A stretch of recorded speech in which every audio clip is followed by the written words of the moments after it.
नमस्कार मंडळी. हळद रुसली कुंकू हसलं या मालिकेच्या येणाऱ्या काही पुढील भागात आपल्याला असं पाहायला मिळतं की संपूर्ण रांगणे पाटील कुटुंब हे एकत्र जेवायला बसलेलं असतं आणि बऱ्याच दिवसांनी संपूर्ण कुटुंब हे एकत्र जेवायला बसलेलं असतं. त्यामुळे सगळेच आनंदी असतात आणि सगळे सुखासुखी शांतपणे हे जेवण जेवत असतात आणि कोणालाही वाटलं नसतं की पूजा इथे आता कृष्णाला काहीतरी बोलून ह्या जेवणाची सुद्धा चव घालवेल. पण पूजाला काही हा आनंद बघवत नसतो. पूजा मनोमन सारखा एकच विचार करत असते की मला असं काय करता येईल जेणेकरून आतासुद्धा ह्या सगळ्याच्या जेवणाची चव जाईल आणि ह्या जेवणाची सुद्धा मजा जाईल आणि घरात पुन्हा एकदा भांडण होईल आणि आपल्याला तमाशा करून मजा घेता येईल. आणि मग ती खूप वेळ विचार करते. त्यानंतर तिच्या मनात एक कल्पना येते की मी जर तृष्णाला हर्ट केलं तर नक्कीच सगळे चिडतील. आणि त्यानंतर पूजा तृष्णाला मुद्दाम म्हणते, तृष्णा तू जेवायला बसलीस सुद्धा, ते सुद्धा सगळ्यांच्या अगोदर. अगं तुला माहिती आहे ना तू या घराची सावत्र सून आहेस, म्हणून तुला अगोदर सगळ्यांच्या अगोदर जेवायला नाही बसलं पाहिजे. तुला अगोदर सगळ्यांना जेवण वाढलं पाहिजे आणि त्यानंतर मग सगळ्यांचं जेवण झालं की मग तुला जेवायला बसलं पाहिजे, ते सुद्धा सगळ्यांच्या मागून, ते सुद्धा खुर्चीवर नाही, हा खाली. आणि मग असं बोलून पूजा मुद्दाम तृष्णाकडे बघत असते. आणि मग हे ऐकून आढळराव खूपच चिडतात आणि आढळराव ताडकन उठून उभे राहतात आणि पूजाला म्हणतात, बस झालं पूजा, आता मी आजवर तुझं खूप ऐकून घेतलं, पण जर तू आता परत जर तृष्णाचा असा अपमान केलास किंवा तृष्णाला काही बोललीस तर मला हे खपणार नाही. कारण की तृष्णा फक्त या घराची सूनच नाही तर माझी लेकसुद्धा आहे. तर इकडे आढळराव आपल्याला त्यांच्या खोलीमध्ये एकटेच उभे असलेले दिसतात आणि आढळरावसुद्धा विचार करत असतात की या तृष्णाची हिंमत दिवसेंदिवस खूपच वाढत चालली आहे आणि जर आपण तृष्णाला वेळेतच आवर घातला नाही तर ही तृष्णा नक्कीच आपलं घर तोडून टाकेल आणि ती या घराचे पुन्हा तुकडे तुकडे करेल. आणि आता 26 वर्षानंतर आपल्याला मिळालेलं आपलं हे कुटुंबसुद्धा परत ह्या पूजाच्या नादा लागून वाया जाईल. म्हणून आता पूजाला लवकरच आळा घातला पाहिजे. पण पूजाला आपण कसं आवरायचं हा विचारसुद्धा आढळराव करत असतात. कारण आढळरावांना असं वाटत असतं की जर मी पूजाला काही बोललो तर समरला असं वाटेल की मी त्याला सावत्रपणा दाखवत आहे. पण आता मी हे कसं सांगू की समरमुळे मला गप्प बसावं लागतं आहे आणि केवळ माझं घर मोडेल या माझ्या एका जखमेचा आतापर्यंत पूजाने खूप फायदा घेतला आहे आणि पूजाने माझं घर मोडेल म्हणून माझ्या शांत बसण्याच्या जखमेवरती आतापर्यंत खूप मीठ चोळलं आहे. पण बस आता मला काहीही करून पूजाला अडवलंच पाहिजे हा विचार आढळराव करत असतात. पण मी पूजाला कसं अडवू आणि काय बोलू हाच विचार आढळराव करत असतात. इतक्यात आढळरावांच्या मनात हाच विचार सुरू असताना तिथे बाळजाबाई आलेला आपल्याला दिसतं. बाळजाबाई आढळरावांच्या खोलीत येतात आणि बाळजाबाई आढळरावांना म्हणत असतात की आज पूजाने डायनिंग हॉलमध्ये जे केलं ते खरंच खूप चुकीचं होतं. पूजाने सगळ्यांच्या जेवणाची चव घालवण्यासाठी मुद्दाम असं केलं. पूजाने मुद्दाम असं केलं जेणेकरून तृष्णाला कमीपणा वाटावा आणि तृष्णा जेवू नये आणि घरात वाद व्हावा आणि घरात पुन्हा एकदा भांडण व्हावं आणि शांतता भंग व्हावी. पण तृष्णाची बाजू घेऊन जे काही केलं ते खरंच खूप चांगलं केलं. अहो कारण की तृष्णाने आपलं घर कशा परिस्थितीत असताना आपलं घर तिने सावरलं हे तुम्हाला माहीत आहे ना. आपण सगळे एका छताखाली तर राहत होतो पण कोणाचा मेळ नव्हता. तृष्णामुळे हे घर आहे. आणि इकडे पूजा तिच्या खोलीत आलेली असते. पण पूजा मात्र खूप चिडलेली आणि संतापलेली असते. पूजाच्या मनात सुद्धा तो ज्या डायनिंग टेबलवरचा विचार जेवण करत असतानाचा विचार गेलेला नसतो. तिच्या मनात सारखं तेच येत असतं आणि सारखं ते आढळराव तिच्यावर ओरडलेलंच तिला आठवत असतं आणि तोच विचार तिच्या मनात फिरत असतो. तर इतक्यात पूजा मुद्दाम जोरात ओरडते आणि संतापात म्हणते की अरे हे काय सुरू आहे समर, तुझी काही किंमत आहे की नाही या घरात. त्या सावत्र सुनेसाठी माझ्यावर ओरडले, सुद्धा थोरल्या सुनेवर, त्या सुद्धा त्या धाकट्या सुनेसमोर.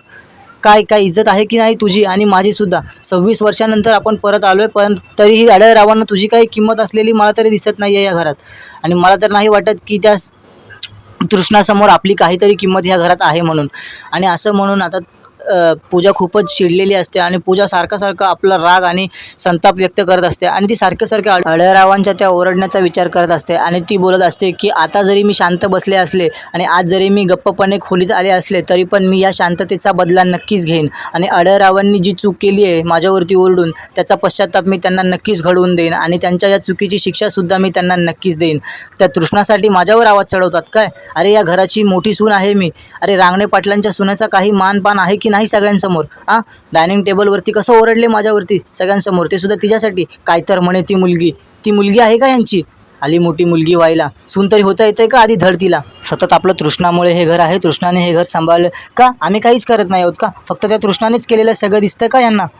ती तृष्णाने हे केलं ते केलं, तृष्णा अशी तृष्णा तशी. तर यावरती तिला समर म्हणत असतो, अगं जाऊ दे ना, असं मोठे युद्ध जिंकण्यासाठी असे छोटे प्यादे मरू द्यावेच लागतात. आपल्याला हे सिंहासनाचं युद्ध जिंकायचं आहे की नाही, आपल्याला ही सगळी प्रॉपर्टी हवी आहे की नाही, जाऊ दे ना, तू कशाला त्याचा इतका विचार करतेस. आणि सिंह जेव्हा 2 पावलं मागे जातो तेव्हा तो माघार घेण्यासाठी नाही, तो पुन्हा ताकदीने धावत येऊन आपल्या शिकारावरती उडी खाण्यासाठीच मागे जातो, हे लक्षात घे. आणि तुझी आत्ता ही 2 पावलं मागे घेतलेली ही त्या तृष्णावर झेप घेण्यासाठीच आहेत. आणि मला नक्की माहिती आहे की तू तुझ्या या अपमानाचा बदला नक्की म्हणजे नक्की घेशीलच, कारण की तू अशी ऐकून घेणाऱ्यातली नाही, असं तो मुद्दाम म्हणत असतो. त्यावर इकडे बाळजाबाई दुष्यंतला म्हणत असतात की अरे दुष्यंत, हे बघ, तृष्णाने आपली खूप साथ दिली आहे आणि तिनेच हे घर एकत्र केलं आहे, एकत्र बांधलं आहे. आठवतंय ना, जेव्हा जेव्हा तुला टेन्शन होतं किंवा तू जेव्हा जेव्हा अडचणीत होतास तेव्हा तेव्हा तीच खंबीरपणे तुझ्या पाठीशी उभी राहिली आणि तिनेच तुला खरी साथ दिली आहे. आणि आता तू तुझ्या पाठीशी उभं राहा, आता तुझी वेळ आहे तिच्या पाठीशी उभं राहण्याची. तर इकडे दुष्यंत त्याच्या खोलीत आलेला असतो आणि दुष्यंतसुद्धा आईच्याच बोलण्याचा विचार करत असतो की हो, शेवटी काही जरी झालं तरी तृष्णाने माझी खूप साथ दिली आहे आणि तृष्णानेच माझ्या पाठीशी उभं राहिलं आहे. आता माझी वेळ आहे तिच्यासाठी उभं राहण्याची. तर इकडे दुसऱ्या दिवशी दुष्यंत तृष्णाला म्हणत असतो की तृष्णा, आता आपल्या लग्नाला सुद्धा नाही म्हटलं तरी 1 वर्ष व्हायला आले, काही गडबड करायची आहे की नाही. खरं तर तृष्णाला दुष्यंत हा कामाच्या गडबडीबद्दल बोलत असतो. म्हणजे गावाची कामे, म्हणजे ग्रामपंचायतीचं काम आणि गावाचा विकास, या सगळ्याबद्दल दुष्यंतला बोलायचं असतं. म्हणजे आपल्याला अजून गावात बरंच काम करायचं आहे आणि कामाची बरीच गडबड आहे असं दुष्यंतला म्हणायचं असतं आणि दुष्यंत हेच म्हणत असतो. परंतु बाळजाबाईंनी दाराआडून हे ऐकलेलं असतं आणि बाळजाबाईंना असं वाटत असतं की दुष्यंत हा बाळाबद्दल विचार करत आहे आणि आता तृष्णाला बाळ होणार आहे असं कदाचित बाळजाबाईंना वाटत असतं. म्हणून बाळजाबाईसुद्धा खूप खुश झालेल्या असतात. बाळजाबाईंना वाटत असतं की बहुतेक आता रांगणे पाटलांच्या घराला तृष्णा वारस देणार आहे आणि असं तृष्णाबद्दल बाळजाबाईंना वाटत असतं. म्हणून बाळजाबाईसुद्धा तृष्णाला म्हणतात की अगं तृष्णा, आता तुमच्यासुद्धा लग्नाला आता वर्ष होत आलं की आता ह्या घराचं गोकुळ करायला हवं की नको. तुलासुद्धा वाटतं की नाही या घरात चिवकाऊच्या गोष्टी ऐकणारं, दुडू धावणारं, आपल्या बोबड्या बोलांनी पूर्ण घराला बोलकं करणारं एक कोणीतरी असलं पाहिजे, छोटासा पाहुणा आपल्या घरात, असं तुला वाटतं की नाही तृष्णा? आता या घरात सुद्धा पाळणा हलायला हवा, बाळकृष्ण खेळायला हवा असं आता मला मनापासून वाटतंय. या घरात सुद्धा कोणीतरी असलं पाहिजे ना, चिवकाऊच्या गोष्टी ऐकणारं, कुणीतरी दुडू धावणारं असलं पाहिजे. रांगणे पाटलांना आता एक वंशाचा दिवा हवा की नको? तुलासुद्धा असं वाटतंय ना? मलासुद्धा असं खूप दिवसांपासून वाटतंय. आणि आता खरं तर तू आणि दुष्यंतने घेतलं पाहिजे की मनावर. खरं तर बाळजाबाईंनी दुष्यंतला कामाच्या गडबडीबद्दल बोलताना ऐकलेलं असतं, पण इकडे बाळजाबाईंचा एक गैरसमज झालेला असतो. बाळजाबाईंना असं वाटत असतं की तृष्णाला कदाचित बाळ होणार आहे आणि दुष्यंत आणि तृष्णा त्याचबद्दल बोलत होते असं बाळजाबाईंना वाटत असतं. म्हणून बाळजाबाईंना असं वाटतं की आता कुटुंबाला वारस मिळणार आहे आणि या गूढ गैरसमजात असताना बाळजाबाई खूपच खुश असतात, कारण की बाळजाबाईंना असं वाटत असतं की तृष्णाला बाळ होणार आहे. पण बाळजाबाईंना हे माहीतच नसतं की दुष्यंत हा कामाच्या गडबडीबद्दल बोलत असतो, बाळाच्या गडबडीबद्दल नाही.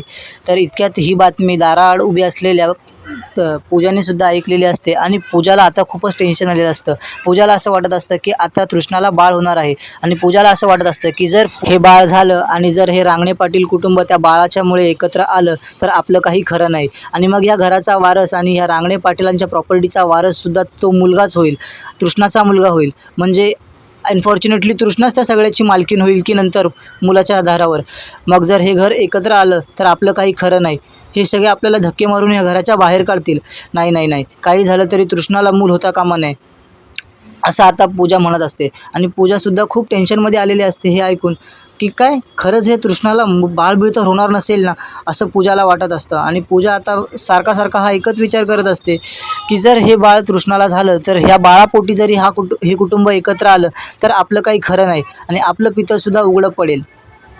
आणि मी तर या समरशी लग्न केलं होतं फक्त या रांगणे पाटलांना आणि या दुष्यंतला धडा शिकवण्यासाठी. पण जर आता तृष्णाचं बाळ ह्या सगळ्या संपत्तीचा वारस होईल तर मग मला तर ह्याच्यामध्ये काही इंटरेस्टच नाही आहे समरमध्ये. जर तृष्णाला बाळ झालं आणि ते जर ह्या संपूर्ण संपत्तीचं वारस झालं तर आपल्या हातून तेलही गेलं, तूपही गेलं आणि हाती राहिलं धुपाटणं. माझं तर आयुष्यसुद्धा बर्बाद होऊन जाईल या समरच्या नादी लागून.